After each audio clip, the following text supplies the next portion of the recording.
নিরাপত্তা সহ সর্বশ্রেষ্ঠ রাষ্ট্র ব্যবস্থা শুধু উপহার দিতেই পারবে না, তাম পৃথিবীকে ইসলাম সবচেয়ে সুন্দরতম জীবন আদর্শ উপহার দিতে সক্ষম। মুক্তির রাজপথ, ইসলামী খেলাফত, ইসলামী খেলাফত, মুক্তির রাজপথ। মুহতারাম হাজিরিন, এটা আমি অন্য কোনো ধর্মকে কটাক্ষ করছি না, এটা একটা একাডেমিক আলোচনা, এটা একটা একাডেমিক আলোচনা, আন্তধর্মীয় সংলাপ, comparative discussion, religious discussion, comparative তুলনামূলক আলোচনা। আমি দৃষ্টান্ত হিসেবে কয়েকটা মানে দৃষ্টান্তের কথা বলবো, কয়েকটা বিধানের কথা বলবো। একটা প্রথম ধরেন, একটা রাষ্ট্র এবং রাজনীতির জন্য খুব গুরুত্বপূর্ণ একটা প্রশ্ন হলো যে রাষ্ট্রের যে প্রধান, আপনি যেই নামেই বলেন, রাষ্ট্রপতি বলেন, আমরা আমিরুল মুমিনিন বলি, আমরা খলিফাতুল মুসলিমিন বলি, তোমরা কেউ রাষ্ট্রপতি বলবা, কেউ বাদশাহ বলবা, কেউ কিং বলবা, যেটাই বলো, একটা রাষ্ট্র গড়তে হলে সেই রাষ্ট্রের একজন প্রধান নির্বাচন করতে হবে, কি হবে না? রাষ্ট্রের প্রধান নির্বাচন করা ছাড়া পৃথিবীর কোন রাষ্ট্র ব্যবস্থা চলতে পারে? খুবই গুরুত্বপূর্ণ একটা প্রশ্ন। তাহলে এই প্রশ্নটা সামনে রাখলাম, বলো যে একটা জাতির অথবা একটা রাষ্ট্রের অথবা গোটা দুনিয়ার রাষ্ট্রপতি অথবা রাষ্ট্রপ্রধান অথবা আমিরুল মুমিনিন যিনি প্রধান হবেন, তিনি কিভাবে নির্বাচিত হবেন, এই বিষয়ে কি পদ্ধতি আছে? সবগুলো ধর্মের কাছে আমি জিজ্ঞাসা করলাম, ওপেন প্রশ্ন। ইসলামের কাছেও প্রশ্ন, হিন্দু ভাইদের কাছেও প্রশ্ন, বৌদ্ধ ভাইদের কাছেও প্রশ্ন, খ্রিস্টান ভাইদের কাছেও প্রশ্ন, ইহুদিরা তার দ্বারে কাছে নাই, যেখানেই আছে তাদের কাছে প্রশ্ন যে বলো তোমাদের ধর্মের রীতি, তোমাদের ধর্মীয় বিধানের আলোকে রাষ্ট্রপ্রধান নির্বাচন করার পদ্ধতি কি? এই প্রশ্ন করার পরে জবাব কি আসবে? সবগুলো ধর্ম আমি তাদেরকে 1000 বছরের সময় দিলেও এই প্রশ্নের কোনো সদুত্তর পৃথিবীর অন্য কোনো ধর্মের কাছ থেকে পাওয়া যাবে না। এটা আমি গোপনে কানে কানে বলতেছি না, মাইকে বলতেছি। আমার আলোচনা রেকর্ড হচ্ছে, ভিডিওতে চলে যাবে, অনলাইনে গিয়ে বছরের পর বছর ধরে আমার এই সমস্ত আলোচনা ইউটিউবে, ফেসবুকে, সামাজিক যোগাযোগ মাধ্যম এবং মেইন স্ট্রিমের মিডিয়াতেও এগুলো চলতেছে। আজও পর্যন্ত আমাদের এই চ্যালেঞ্জকে মিথ্যা প্রমাণ করে পৃথিবীর কোনো ধর্মাবলম্বীদের পক্ষ থেকে কোনো দাবি আজ পর্যন্ত আসতে পারে নাই, কিয়ামত পর্যন্ত আসার সুযোগ নেই। হিন্দু ধর্মাবলম্বীরা বলেন দেখি আপনাদের গীতায় অথবা আপনাদের ধর্মীয় পণ্ডিত যারা আছেন তাদের রেফারেন্স দিয়ে আপনাদের ধর্মীয় বিধান কি আছে যে রাষ্ট্রপতি কিভাবে নির্বাচন করতে হবে? বলেন আপনার ধর্মে কি বলা আছে? বলেন বৌদ্ধরা আপনাদের ধর্মে কি বলা আছে? বলেন খ্রিস্টানরা আপনাদের ধর্মে কি বলা আছে? বলেন ইহুদিরা আপনাদের ধর্মে কি বলা আছে? জবাব নাই। জিজ্ঞাসা করেন, হে মুসলমান তোমাদের ধর্মে কি বলা আছে? আলহামদুলিল্লাহ, প্রশ্ন করতে দেরি, জবাব দিতে আমাদের দেরি হবে না। আমরা বলবো আমাদের ধর্মে একটা রাষ্ট্রের প্রধান নির্বাচন করার একটা ব্যবস্থা আছে, আলহামদুলিল্লাহ, এবং আমরা বুকে হাত দিয়ে দাবি করতে পারি আজকের 21 শতাব্দীর সারা দুনিয়ার গণতান্ত্রিক সকল পদ্ধতির চেয়েও ইসলাম প্রদত্ত রাষ্ট্রপতি নির্বাচন করবার ব্যবস্থা সর্বোত্তম ব্যবস্থা, নির্ভুল ব্যবস্থা, সর্বশ্রেষ্ঠ ব্যবস্থা ইসলাম দিয়েছে।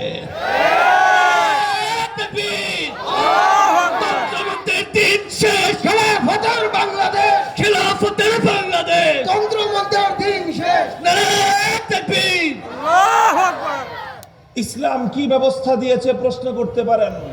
ইসলামের ব্যবস্থা শুধু এতটুকু শুনে রাখেন, আলহামদুলিল্লাহ, ইসলাম এখানে দুটো বিধান দান করেছে। 1 নম্বর বিধান হলো এই যে একটা রাষ্ট্রপতি নির্বাচন করবার ক্ষেত্রে ভোটার হবে কারা, সেই ভোটারদের ক্রাইটেরিয়া ইসলাম নির্ধারণ করে দিয়েছে। যে কেউ রাষ্ট্রপতি নির্বাচন করার জন্য যে কেউ ভোট দিতে পারবে না, যে কেউ ভোটার হতে পারবে না। যারা 5 টাকার বিড়ি খেয়ে ভোট দেয় ওই সকল লোকদের বিবেচনাহীন মানুষরা ভোট দিতে পারবে না। যে সমস্ত মানুষরা 5,000 10,000 টাকা ঘুষ খেয়ে যারা ভোট দেয় তারা ইসলামের দৃষ্টিতে ভোটার হতে পারবে না। ভোটার হওয়ার জন্য সর্বপ্রথম এই আমানতদারি লাগবে যে তুমি দেশের জন্য, জাতির জন্য কল্যাণকর যেই ব্যক্তিটা হবে তাকে তুমি চিনতেও পারবা, আইডেন্টিফাই করতে পারবা, ক্লারিফাই করতে পারবা, এই যোগ্যতাও তোমার থাকতে হবে। এবং তুমি নিজে ব্যক্তিগত স্বার্থে, গোষ্ঠীগত স্বার্থে যোগ্য ব্যক্তিকে রেখে অযোগ্য ব্যক্তিকে মতামত দিতে পারবে না, এইরকম আমানতদারিও তোমার থাকতে হবে। ইসলাম বলেছে এই 2 ক্রাইটেরিয়ার ভিত্তিতে ভোটার সিলেকশন হবে। কয়টা ক্রাইটেরিয়া? 2টা ক্রাইটেরিয়া। 1 নম্বর ক্রাইটেরিয়া হলো যোগ্যতা, যে সবাই কিন্তু ভালো মন্দ মানুষ বিবেচনা করতে পারে না, পারে? ভালো মন্দ মানুষ, যোগ্য এবং অযোগ্য মানুষ সবাই কিন্তু আলাদা করতে পারে না। যার মধ্যে এই রকম জ্ঞান আছে যে হ্যাঁ এই লোকটা রাষ্ট্রপতি হলে দেশের জন্য ভালো হবে, এই লোকটা রাষ্ট্রপতি হলে জাতির জন্য ভালো হবে, যার মধ্যে এতটুকু জ্ঞান এবং যোগ্যতা আছে, এটা প্রথম ক্রাইটেরিয়া। 2 নম্বর ক্রাইটেরিয়া হলো এই, সে ঘুষ খেয়ে, সুদ খেয়ে, স্বার্থ পেয়ে, টাকা খেয়ে নিজের স্বার্থে, দলের স্বার্থে, ব্যক্তির স্বার্থে, গোষ্ঠীর স্বার্থে, কোন স্বার্থে যোগ্য লোককে বাদ দিয়ে অযোগ্য লোকের পক্ষে সে মত দিবে না। এই আমানতদারি যার মধ্যে থাকবে, ইসলাম বলে একমাত্র সেই ভোটার হবে। এইভাবে ইসলামী রাষ্ট্র ব্যবস্থা প্রতিষ্ঠা হলে নির্বাচন কমিশনের কাজ অনেক বেড়ে যাবে। নির্বাচন কমিশন গড়কর্তা শুধুমাত্র ভোটার আইডি কার্ড দিতে পারবে না। রাষ্ট্রের মধ্যে আইডি কার্ড থাকবে 2 রকম। কয় রকম? আরে রাষ্ট্রের আইডি কার্ড হবে কয় রকম? 2 রকম। একটা আইডি কার্ড হবে এনআইডি, ন্যাশনাল আইডি কার্ড, আরেকটা হবে voter ID card. National ID card দেশের সকল জনগণ পাবে, পাগল হোক, ছাগল হোক, চোর হোক, বাটপার হোক, সবাই জাতির সদস্য, সুতরাং সবাই জাতির ন্যাশনাল আইডি কার্ড পাবে। কোন চোর ভোটার আইডি কার্ড পাবে না, কোন খেয়ানতকারী ব্যক্তি ভোটার আইডি কার্ড পাবে না, কোন দুর্নীতিবাজ ভোটার আইডি কার্ড পাবে না, কোন কালোবাজারি ভোটার আইডি কার্ড পাবে না, রাষ্ট্রের অর্থ পাচারকারী ভোটার আইডি কার্ড পাবে না। নির্ভুল একটা ভোটার তালিকা প্রণয়ন করা, এটা হবে নির্বাচন কমিশনের কাজ। আর সকল নাগরিকদেরকে জাতীয় আইডি কার্ড দেওয়া, এটা হবে স্বরাষ্ট্র মন্ত্রণালয়ের কাজ।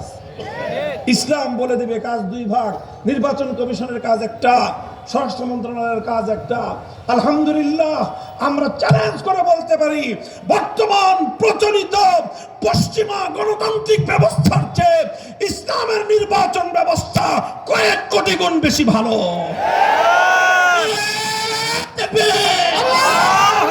এই সমাজ ভাঙতে হবে, দিনের বিজয় আনতে হবে, দিনের বিজয় আনতে হবে, সমাজ ভাঙতে হবে।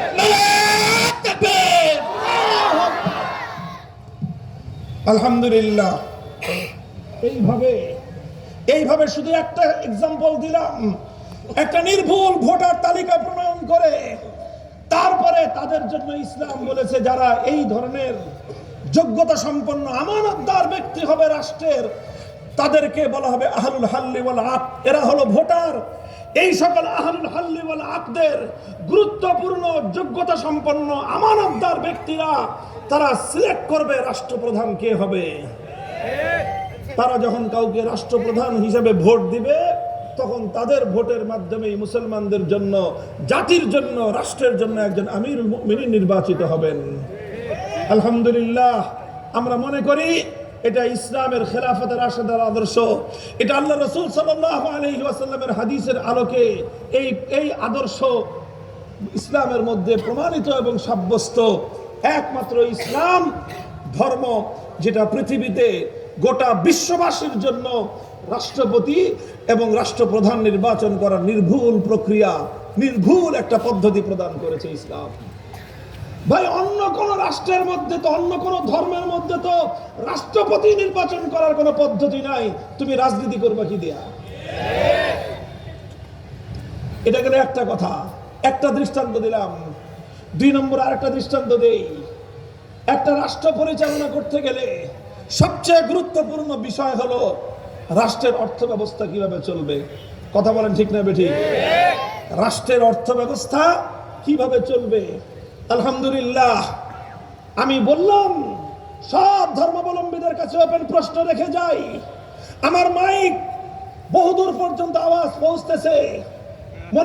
মনে করবেন না যে আমি শুধুমাত্র গলার জোরে কথা বলে চলে গেলাম। না, আমার এই কথা ইথারের পাতারে ভাসতে থাকবে।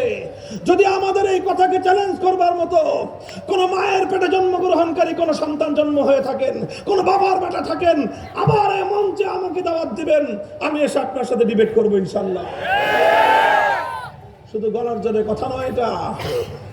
বললাম, বলেন হিন্দু ধর্মাবলম্বী ভাইদের কাছে জিজ্ঞাসা প্রশ্ন, ইহুদি, বৌদ্ধ, খ্রিস্টান সকল ধর্মাবলম্বীদের কাছে প্রশ্ন, বলেন দেখি আপনাদের ধর্মের বিধান অনুযায়ী গীতা, ত্রিপাঠক, ইঞ্জিল, ওল্ড টেস্টামেন্ট, নিউ টেস্টামেন্ট সব কিতাবের রেফারেন্স দিয়ে যার যার ধর্মাবলম্বীরা বলেন দেখি একটা রাষ্ট্রের রেভিনিউ কালেকশন কোত্থেকে হবে, রাষ্ট্রের আয় ইনকাম সোর্স কি কি হবে বলেন, রাষ্ট্রের এক্সপেন্ডিচার খাত, ব্যয়ের খাত কি কি হবে বলেন দেখি আপনার ধর্মের রেফারেন্স দিয়ে। পারবেন না, পারবেন না। কেন পারবেন না? কারণ আপনাদের ধর্মের মধ্যে এই বিধানগুলি নাই।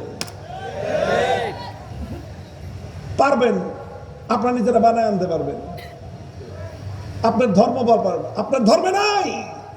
যদি ধর্মে থাকতো, আমাদের পার্শ্ববর্তী প্রায় 150 কোটি মানুষের পপুলেশনের পৃথিবীর অল পপুলার কান্ট্রি, সবচেয়ে বড় পপুলার কান্ট্রি হলো এখন বর্তমানে ইন্ডিয়া। সবচেয়ে বেশি পপুলেশন 145 কোটি মানুষ। চায়নাকে তারা ছাড়াই গেছে সাম্প্রতিক। এত বিশাল রাষ্ট্র, হিন্দুত্ববাদ প্রতিষ্ঠা করেছেন সেখানে নরেন্দ্র মোদীর মাধ্যমে। মুসলমানদের সঙ্গে এমন কোন জুলুম নাই যে জুলুমের আচরণ আপনারা করেন নাই। একই কথা পৃথিবীর আরেকটা বিশাল জনসংখ্যার বিশাল দেশ চায়না, বৌদ্ধ রাষ্ট্র, মুসলমানদের হাজার বছরের জনপদ উইঘুরের মুসলমানদের সঙ্গে আপনারা নির্মম নির্যাতনের আচরণ করতেছেন, ইসলামকে জুলুম করে দাবায় রাখতে চান। মায়ানমার থেকে 1400 বছর 1300 বছরের প্রাচীন মুসলিম জনপদ, মুসলমানদের সেই রোহিঙ্গা জাতিকে মায়ানমার থেকে, এখানে আরাকান থেকে মুসলমানদেরকে উৎখাত করে ইসলামকে ধ্বংস করতে চান। আপনাদের যদি ইসলামের প্রতি এতই বিদ্বেষ থেকে থাকে, প্রতিযোগিতায় আসেন, খুনাখুনিতে আসেন না, আসেন প্রতিযোগিতায়। আমি তো বৌদ্ধ, খ্রিস্টান, বৌদ্ধ এবং হিন্দুদেরকে বললাম, গোটা পশ্চিমা বিশ্বের খ্রিস্টানদের কাছে আমাদের একই দাবি। বলেন দেখি আধুনিক যুগের একটা রাষ্ট্র ব্যবস্থার রেভিনিউ কালেকশন, ইনকাম সোর্স কি কি হবে, যার যার ধর্মের রেফারেন্স দিয়ে বলেন। আমাদেরকে জিজ্ঞাসা করেন। এই যে আমাদের এখানে আব্দুল্লাহ সাহেব হুজুর আছেন, মুফতি সাইদ নূর সাহেব আছেন, আপনাদের এলাকার বড় বড় ওলামায়ে কেরাম সবাই আছেন, যে কাউকে জিজ্ঞাসা করেন, আরে আমার মতো একজন তালিবুল ইলমকে জিজ্ঞাসা করেন, আমরা বলতে পারবো 21শ শতাব্দীতে একটা মুসলিম রাষ্ট্রের সকল ইনকাম সোর্স, রেভিনিউ কালেকশন কোন কোন খাত থেকে, কোন কোন উসুল এবং কোন কোন নিয়মের ভিত্তিতে রাষ্ট্রের আয় এবং ইনকাম হবে, সব ইসলামের কোরআনের ভিত্তিতে, কোরআনের রেফারেন্স দিয়ে আমরা সাব্যস্ত করে দিতে পারবো। এবং যেই কালেকশনটা হলো রেভিনিউ কালেকশন, যেটা হলো এক্সপেন্ডিচার কোথায়, কোন ভিত্তিতে, কোন নিয়মে, কোন উসুলে, কোন নীতির ভিত্তিতে হবে, সব আলহামদুলিল্লাহ কোরআনের আলোকে, হাদিসের আলোকে বিশ্ববাসীর সামনে আমরা উপহার দিতে সক্ষম। ভাই, তোমাদের অন্য কোন ধর্ম, এত বড় হিন্দু ধর্ম রাষ্ট্র আছে, জোর করে মুসলমানদের উপর জুলুম করতে পারবা, হিন্দু ধর্ম অনুযায়ী একটা আদর্শ রাষ্ট্র প্রতিষ্ঠা করে দেখাতে পারবা না। তোমাদের কাছে তাম ইউরোপ আছে, একটা খ্রিস্টান রাষ্ট্র তোমাদের ধর্ম অনুযায়ী পরিচালনা করে দেখাতে পারবা না। ইসরায়েল কায়েম করতে পারবা, মুসলমানদের রক্ত নিয়ে হোলি খেলতে পারবা, তোমাদের ধর্ম ইহুদি ধর্ম দিয়ে রাষ্ট্র পরিচালনা করে দেখাতে পারবা না। আর আমরা আলহামদুলিল্লাহ 1000 বছর নয়, প্রায় 1300 বছর পর্যন্ত দুনিয়াকে দেখিয়েছি খেলাফত ব্যবস্থা কি জিনিস। 2021 সালে নতুন করে আবার ইমারতে ইসলামিয়া প্রতিষ্ঠা করে সারা দুনিয়ার সামনে আমরা নজির কায়েম করে দিয়েছি।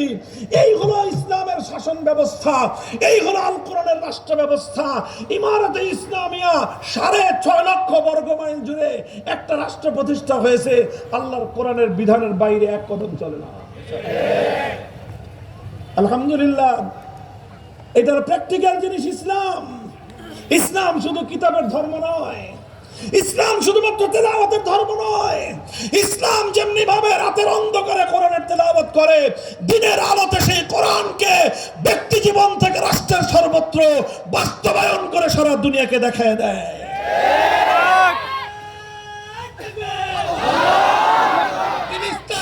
ইসলাম জিন্দাবাদ, জিন্দাবাদ।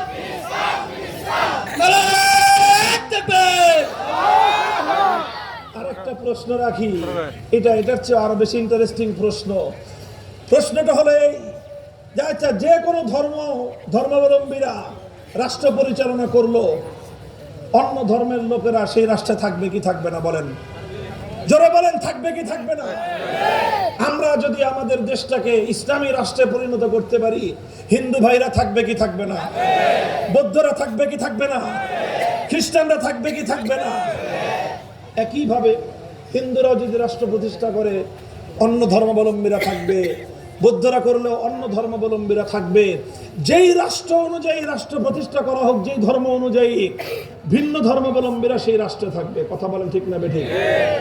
আচ্ছা, যখন একটা ধর্ম অনুযায়ী রাষ্ট্র চলছে, তখন ভিন্ন ধর্মাবলম্বীরা যারা ওই রাষ্ট্রের নাগরিক, সেই রাষ্ট্রের নাগরিকদের সঙ্গে ওই ধর্মভিত্তিক রাষ্ট্রের আচরণ কি হবে বলো দেখি। হিন্দু তোমরা বলো, হিন্দু ভাইয়েরা, যে তোমাদের ধর্ম অনুযায়ী যদি আমরা রাষ্ট্র চালাই, তোমাদের ধর্মের বিধান অনুযায়ী মুসলমানরা কি অধিকার পাবে কি পাবে না বলো। বৌদ্ধদেরকেও প্রশ্ন করব, খ্রিস্টানদেরকে প্রশ্ন করব, ইহুদিদের কাছেও প্রশ্ন করব, যে তোমাদের ধর্ম অনুযায়ী রাষ্ট্র চালালে মুসলমানরা তোমাদের ধর্মে সংখ্যালঘু হিসেবে কি অধিকার পাবে বলো।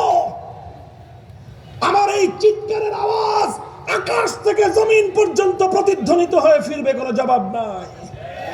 জবাব আসবে শুধুমাত্র গুজরাট থেকে নিহত মজলুম মুসলমানদের আর্তনাদ, ভেসে আসবে ভারতের বিভিন্ন পাড়ায় পাড়ায় গরুর গোশত খাওয়ার অপরাধে নির্মম নির্যাতনের শিকার নিহত শহীদ মুসলমানদের আর্তচিৎকার। ঘরগুলো থেকে আমার মুসলিম ধর্ষিতা মা বোনদের হাহাকার। ভেসে আসবে ওই রেঙ্গুন থেকে, আরাকান থেকে ইসলাম গ্রহণের অপরাধে বৌদ্ধ গোষ্ঠীর দ্বারা নির্যাতনের শিকার মজলুম রোহিঙ্গাদের ফরিয়াদ। ভেসে আসবে হাজার হাজার, লক্ষ লক্ষ গাজা এবং ফিলিস্তিনে ইহুদি বর্বরদের দ্বারা আত্মচিৎকার, লাঞ্ছনা, নিহত, আহত এবং নির্মম নির্যাতনের শিকার মুসলিম মানবতার চিৎকার।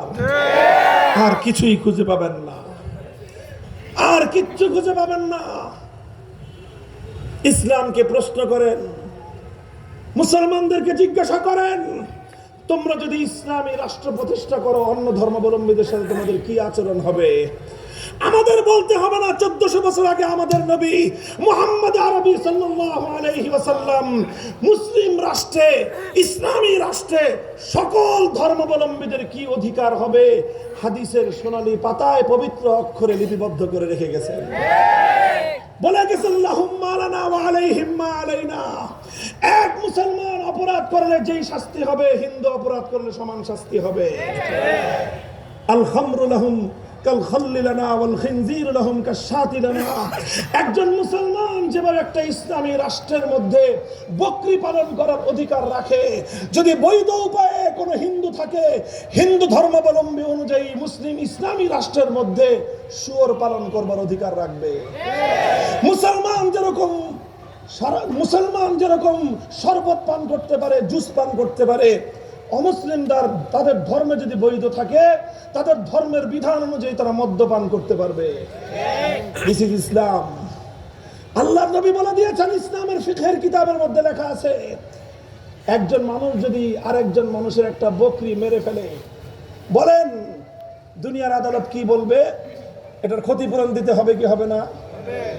আচ্ছা, যদি কোনো একজন মুসলমান তার দেশে বসবাসরত একজন হিন্দুর একটা শূকরের বাচ্চা মেরে ফেলে, তাহলে কি করতে হবে?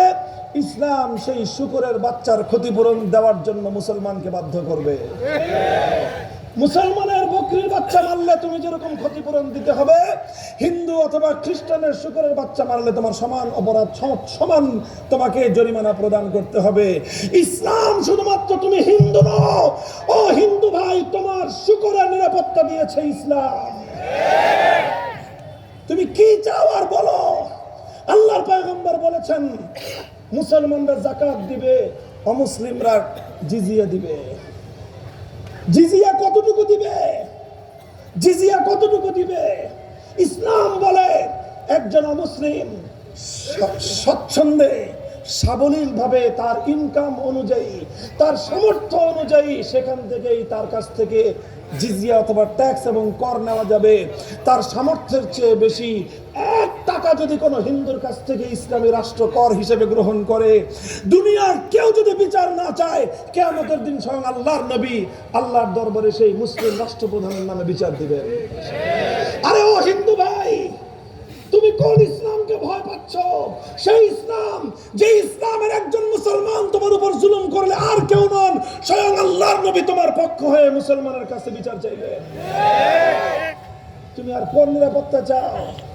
আলহামদুলিল্লাহ, ইসলাম শুধু মুসলমানের জন্য নয়, জাতি ধর্ম বর্ণ নির্বিশেষে প্রতিটি মানুষের জান মাল ইজ্জত আবরুর সবকিছুর নিরাপত্তার বিধান দিয়েছে। মুহতারাম হাজিরিন, আখেরি কথাটা বলে দেই। এই যে অর্থ ব্যবস্থার একটা কথা আলোচনা করলাম, এই অর্থ ব্যবস্থার মধ্যে একটা গুরুত্বপূর্ণ বর্তমান দুনিয়াতে আর্থিক লেনদেন আন্তর্জাতিক অথবা জাতীয় পর্যায়ে অফিসিয়াল পর্যায়ে যে কোনো লেনদেন করতে হলে বর্তমানে ব্যাংকিং চ্যানেল ছাড়া কোনো লেনদেন করা যায় না। কথা বলেন ঠিক না বেঠিক? ব্যাংকিং ব্যবস্থা ছাড়া দুনিয়ার কোনো অফিস আদালত চলে, কোনো প্রতিষ্ঠান চলবে না। আচ্ছা, তোমরা যদি হিন্দু ধর্ম অনুযায়ী রাষ্ট্র পরিচালনা করো, তাহলে ব্যাংকিং ব্যবস্থা কেমন হবে? কোন একটা হিন্দু ব্যাংক প্রতিষ্ঠা করে দেখাতে পারবা? কোন একটা বৌদ্ধ ব্যাংক প্রতিষ্ঠা করে দেখাতে পারবা? কোন একটা খ্রিস্টান ব্যাংক প্রতিষ্ঠা করে দেখাতে পারবা? কোন একটা ইহুদি ব্যাংক প্রতিষ্ঠা করে দেখাতে পারবা? জবাব কি আসবে বলেন? জবাব কি আসবে? যদি তোমরা পারতা, ও দুনিয়ার 100-200 কোটি খ্রিস্টান, সারা দুনিয়ার সম্পদগুলো তো তোমাদের হাতে বহু আগেই পারতা। পারবা না, পারবা না, কারণ তোমাদের ধর্মে আধুনিক যুগের অর্থ ব্যবস্থা সংক্রান্ত কোনো বিধান নাই। মুসলমানদেরকে জিজ্ঞাসা করেন, হুজুর আপনারা কি পারবেন? জবাব দিবা আমরা কি পারবো, নতুন করে বলতে হবে না। বিগত 70 বছর ধরে শুধুমাত্র নট অনলি মুসলিম কান্ট্রিজ, শুধু মুসলিম বিশ্বে নয়, तमाम পৃথিবীর জাতি ধর্ম বর্ণ নির্বিশেষে দুনিয়ার 700 কোটি মানুষকে ইসলামের বিধান অনুযায়ী ব্যাংকিং সার্ভিস দেওয়ার জন্য সারা দুনিয়াতে শত শত হাজার হাজার ইসলামিক ব্যাংকিং পরিচালিত হচ্ছে। ইসলামিক ব্যাংকিং এমন একটা ব্যবস্থা, ইসলামিক ব্যাংক অনেক, বাংলাদেশে 9টা ব্যাংক আছে ইসলামিক ব্যাংক। এই ব্যাংকগুলোতে শুধু মুসলমানদের অ্যাকাউন্ট না, ইহুদি খ্রিস্টান বৌদ্ধ হিন্দুদের অ্যাকাউন্ট আছে। হিন্দুরা যদি অ্যাকাউন্ট খুলে, তার টাকা ইসলাম ধর্ম অনুযায়ী পরিচালিত হয়, তাকে লভ্যাংশ দেওয়া হয় ইসলামের বিধান অনুযায়ী দেওয়ার কথা। ব্যাংকের কর্মকর্তারা কি করে সেটা তাদের বিষয়, তারা পালন করলে না করলে সেটা তাদের দায়। কিন্তু ইসলামের বিধান অনুযায়ী একজন হিন্দুকেও তার টাকা আমানত রেখে সেই টাকার লভ্যাংশ ইসলামী ব্যাংকিং ব্যবস্থা অনুযায়ী তাকে ফেরত দেওয়ার ব্যবস্থা, সেই আত্মবিশ্বাস, সেই সিস্টেম একমাত্র ইসলামের কাছে আছে। এত বড় চায়না, এত বড় ইন্ডিয়া, জান্না দেখি আমাদের ছোট্ট বাংলাদেশে 9টা ইসলামিক ব্যাংক, 9টা ইসলামী ব্যাংকের সারা বাংলাদেশে কম করে না হলেও 500 শাখা আছে, আরো বেশি হবে। গোটা হিন্দুস্তান 150 কোটি ভারতের, যে দেখেন কোন একটা দেশের কোন চিপাচাপকিতে একটা হিন্দু ব্যাংক খুঁজে পান কিনা? জান চায় নাই একটা বৌদ্ধ ব্যাংক খুঁজে পান কিনা? পাবেন না, পাবেন না। কারণ অন্য কোনো ধর্মে ব্যাংকিং ব্যবস্থার নীতি নাই, ইসলামে আছে। কারণ অন্য ধর্মগুলো আধুনিক যুগের জন্য প্রযোজ্য নয়, আধুনিক যুগের জন্য প্রযোজ্য একমাত্র ইসলাম। মুহতারাম হাজিরিন, অন্য কোনো ধর্মাবলম্বীদের যেহেতু রাষ্ট্র ব্যবস্থা নাই, এই জন্য তারা মুসলমানরাও যেন ইসলামী রাষ্ট্র প্রতিষ্ঠার দাবি উঠাইতে না পারে, এই জন্য তারা একটা নতুন ফন্দি আঁটছে। সেই ফন্দি হলো, আসো আমরা এক আওয়াজ উঠাই, রাষ্ট্র এবং ধর্ম এবং রাষ্ট্র আলাদা থাকবে, ধর্মের রাষ্ট্রের মধ্যে কোনো ধর্ম চলতে পারবে না, ধর্মনিরপেক্ষ মতবাদ নামক একটা কুফরি মতবাদ আবিষ্কার করে মুসলমানদেরকে ইসলামী রাষ্ট্রের সৌন্দর্য থেকে বঞ্চিত করবার এই ষড়যন্ত্র, এটা হলো মানবতার বিরুদ্ধে ষড়যন্ত্র। এই ষড়যন্ত্রই বিগত প্রায় 50 থেকে 55 বছর পর্যন্ত বাংলাদেশে বাস্তবায়ন করেছে এই ফ্যাসিবাদীরা। এখন তাদের দিকে ঝুঁকতে চায় কোন কোন রাজনৈতিক দল। খবরদার, মনে রাখো, এই বাংলার মাটি 1905 সালে আমাদের পূর্বসূরীরা পশ্চিমবঙ্গ থেকে আলাদা হয়েছিল যে আমরা ইসলাম নিয়ে বাঁচতে চাই। 1947 সালে দিল্লিকে লাথি মেরে আমরা এদেশকে আলাদা করেছিলাম, দেশকে বিভক্ত করেছিলাম, আমরা বলেছিলাম আমরা ইসলাম নিয়ে বাঁচতে চাই। 1971 সালে পশ্চিম পাকিস্তানিদেরকে ঠেঙ্গে আমরা বিদায় করেছিলাম, আমরা বলেছিলাম আমরা ইনসাফ নিয়ে বাঁচতে চাই। 2024 সালে এদেশের দামাল ছেলেরা রাজপথে আল্লাহু আকবারের আযানের ধ্বনি দিয়ে সিজদায় পড়ে চাষিবাদের বিরুদ্ধে লড়াই করেছিল, আমরা বৈষম্যহীন বাংলাদেশ চাই। সুতরাং এবার নতুন বাংলাদেশের নতুন স্লোগান হবে, অনেক বাংলাদেশ দেখেছি, সোনার বাংলাদেশ দেখেছি, নতুন বাংলাদেশ দেখেছি, সবুজ বাংলাদেশ দেখেছি, ডিজিটাল বাংলাদেশ দেখেছি, এবারের বাংলাদেশ দেখতে চাই ইসলামের বাংলাদেশ।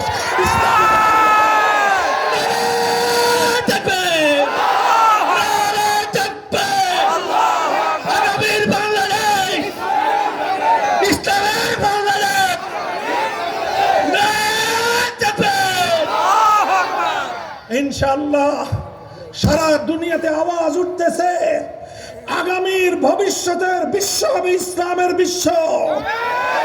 ইসলামের অগ্রযাত্রা রুখে দেওয়ার সাধ্য পৃথিবীর কোন শক্তির হবে না। ইম্মা বিইজ্জি আজিজিন ওয়া ইম্মা বিযুল্লি জালিল। যারা সম্মানের সাথে বাঁচতে চাও, ইসলামের পতাকা ধারণ করো। যারা লাঞ্ছনার জন্য অপেক্ষা করতে চাও, অপেক্ষা করো। যারা সম্মান এবং ইজ্জতের জিন্দেগি চাও, কালেমার পতাকার নিচে শামিল হও। আগামীর বাংলাদেশ ইনশাআল্লাহ শাহজালাল, শাহ মাকদুম, শাহ পরান এবং হাজী শরীয়তুল্লাহর বাংলাদেশে আর কোন তন্ত্র মন্ত্র নয়, আমরা ইসলামী শাসন ব্যবস্থা দেখতে চাই। তন্ত্রমন্ত্রের দিন শেষ, খেলাফতের বাংলাদেশ, খেলাফতের বাংলাদেশ, তন্ত্রমন্ত্রের দিন শেষ। প্রস্তুত থাকবেন তো ইনশাআল্লাহ? প্রথম কথা বলেছিলাম, আকীদা মজবুত রাখবেন, কারো কথায় বিভ্রান্ত হয়ে আকীদার প্রশ্নে কোনো দুর্বলতার আশ্রয় দিবেন না। আকীদা হলো ইসলামের শেকড়, আর বাকি সব হলো ইসলামের ডালপালা। কাজেই যারা এই ডালপালার সৌন্দর্যের দোহাই দিয়ে আকীদাকে দুর্বল করতে চায়, তারা সত্যিকার ইসলামের কল্যাণকামী হতে পারে না। ইসলাম পূর্ণাঙ্গ জীবন ব্যবস্থা, সেই ইসলাম থেকে যারা রাজনীতিকে মাইনাস করতে চায়, তারা চরম মূর্খ অথবা ধান্দাবাজ। তারা হয় বুঝে শুনে ইসলামের দুশ্মনী করে, না হয় শত্রুর দালাল হিসেবে তারা শত্রুদের দ্বারা পরিচালিত হয়। আমরা কোন শত্রুর ষড়যন্ত্র বরদাস্ত করতে চাই না। কোন ভিন দেশি ইসলাম বিরোধী অপশক্তির দালালদেরকেও আমরা বাংলার ক্ষমতার মসনদে দেখতে চাই না। আল্লাহ পাক কবুল করেন, তৌফিক দান করেন। দোয়া করবেন, যা বললাম কথা যেন কণ্ঠের না হয়, হৃদয়ের বিশ্বাস থেকে এই কথাগুলি বললাম। আল্লাহ পাক আমাকে এবং আপনাদের সকলকে আমল করার তৌফিক দান করেন। ওয়া আখিরু দাওয়ানা আলহামদুলিল্লাহি রাব্বিল আলামিন। আসসালামু আলাইকুম ওয়া রাহমাতুল্লাহ। সুবহানাল্লাহ।